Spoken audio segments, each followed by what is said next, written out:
Deməli bu test effectiveness'li silindir deyilir. Yani hasıl silindirin ne kadar kuvvet verdiğini gösterir.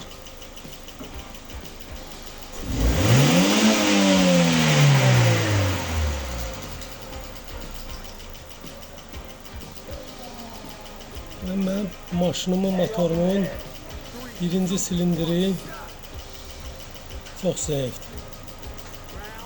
Yani birinci silindirde indi desen 3'te hidrokompensatorlar ses eləyir aslında. Ama birde de faiz nisbəti azdır. 4 100%'dir.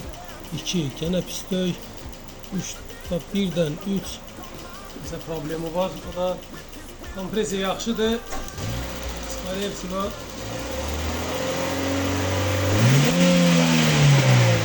Kompensatorlar yaxşı işləmir yani.